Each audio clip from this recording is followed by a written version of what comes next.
issues with that, I was trying to do my best. But think about this. So there's 1,000 independent students on this campus. And when I say independent, I mean students like me, or students who, so students who either don't have family, maybe they are paying for everything themselves, maybe they have kids of their own, maybe they were out of foster care, stuff like that. So there's 1,000 of them on this campus. And there's what, like 13,000 students that go here, something like that. So that means for all of you that have residents, which is all of you, 1 out of 13 of the residents on your floor could possibly be going through something like what I'm going through. 1 out of 13 of your residents could be an independent student on this campus. So they might not have family, they might not have anywhere to go. And I'm sure some of you can probably think of people like that, even if they haven't disclosed it to you, or maybe some of them have. And thinking about that, that's just independent students. That's not including students who aren't independent, but like they might be first generation. Do we know what I mean when I say that? So they're the first one in their family to go to college. Maybe they don't really have the best family resources or support. Maybe they come from a really low economic background. You don't know. And so maybe they're international. Maybe they're international students and have nowhere to go over breaks, or they're really homesick because their family's really far away. Or maybe there's just cultural differences that you can be understanding of as well. English, not my first language, so only know how I'm doing right now. But the other reason, I wanted to tell you all this is to show you that, like, even when things get tough, keep going. And just persevere. And what got me through college and got me through all this, and trust me, there's more to the story, but y'all would be here for like 5 years, so I don't want to do that to you again Monday night. But what got me through it was finding just one person that I could connect to, and that definitely was not my advisor, let me tell you right now, but just finding that one person. And that's what helped me, and that's what pushed me, and that's how I ended up making Dean's List. But like, you never know when you could end up being that one person for someone else. Y'all are RAs for a reason, right? So you're role models on campus.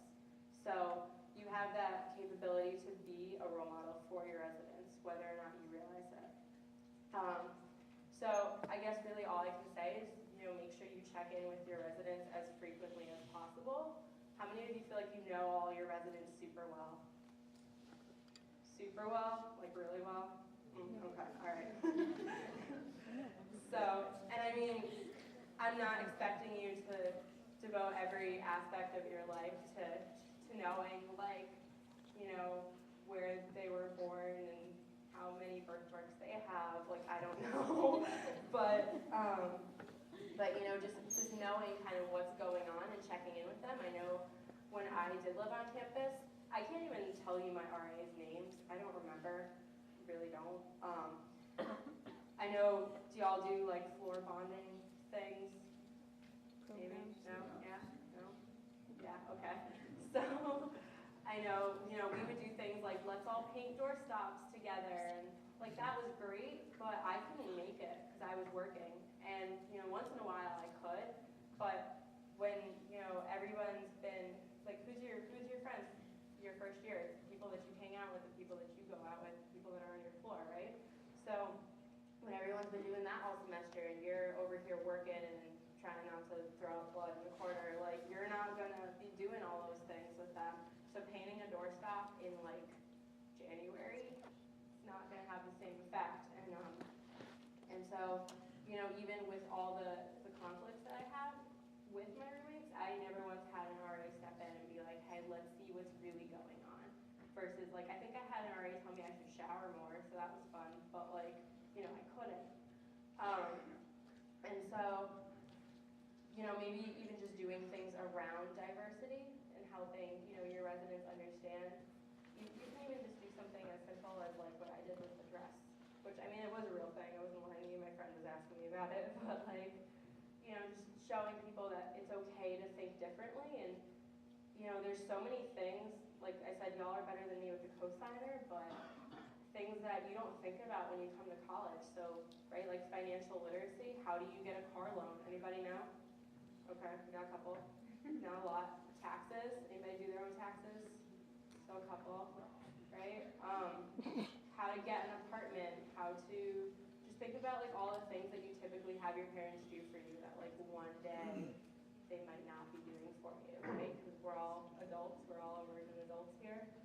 Um, and so, but also going through everything that I went through made me a better advocate, and it's given me some unique perspectives, and I feel like, it's made me pretty resilient, and it's given me a great skill set too. Like, I had 20 something, like 24 jobs in college.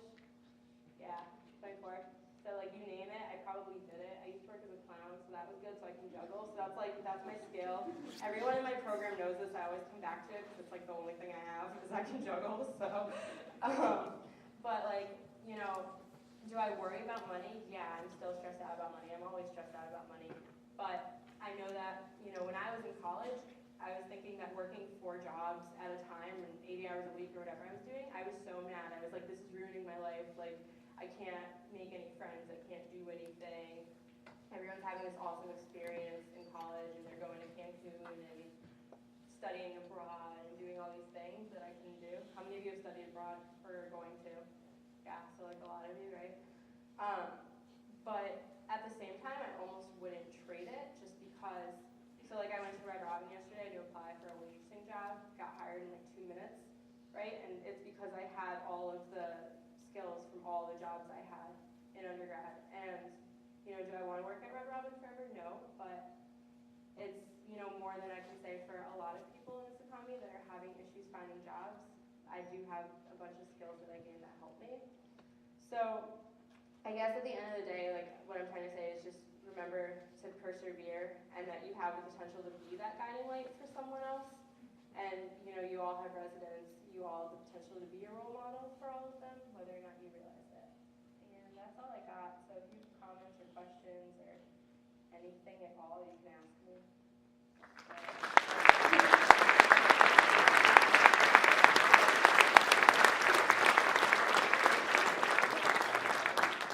So I saw a hand back there.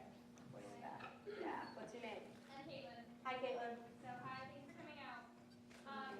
Who was the one person that you connected with and was able to help you? Actually, so this is a fun story. So all my stories are fun.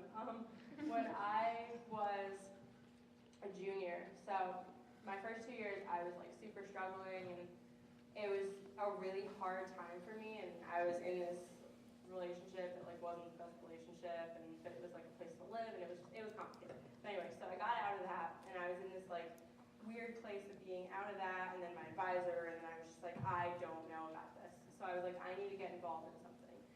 So I got involved with our first year experience, so I decided to be a mentor.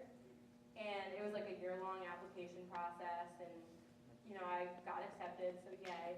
But then we had to take an ed psych class along with it, and I had to explain to the director of first year experience how, they chose me, and I got through all the interviews, but I'm sitting in this class and I'm not even registered, and I had to explain to him how, I couldn't pay my bill, and then that got into like all my family issues and all that other stuff, and he basically took me by the hand and walked me around campus and was like, there's this beautiful thing called being independent, and let me help you.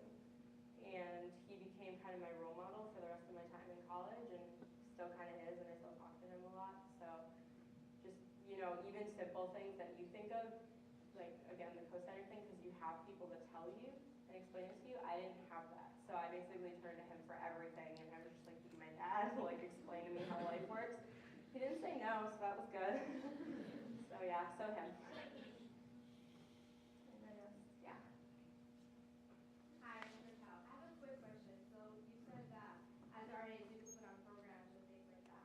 Have you ever actually thought of any like specific games or ideas to actually be able to teach that to our residents, or to be able to make them feel comfortable enough to talk to us about it? About like stuff that like I went through and stuff like that. So I wasn't gonna make the programming super specific because I'm not in housing, but I can give you some ideas if you want. So I mean, even just like I said before, like even with what I did with the dress, you can use that to start a conversation. So I'm assuming your floor meetings are smaller, and you can kind of split them up into like team white and gold and black and blue. And I know it sounds stupid, but like do something like that and get the conversation going. And then talk to them about understanding and respecting each other's differences. You could do y'all do like boards? You do boards in your hallways, right? So you can even just do things about financial literacy, just throw it in there, like, just explaining like how to do the FAFSA or how to do your taxes or cosigners or just anything money. Money's always good, right? We like money. Yeah, so you could do stuff like that. Maybe going around and if people want to share, something cultural about themselves if they have it. Maybe that's something y'all could even talk to your hall directors about. Maybe if that's something you want to plan, because I don't want to step on their toes with, what y'all have to do. They're in my program, so I got to see them every day. But I think there's many ways that you can kind of throw it in. It doesn't have to be as deep as my story, but I think my story is kind of, it's extreme on the one hand, but it's not on the other hand. There was actually somebody who was the same major as I was, and I knew her since our first year together.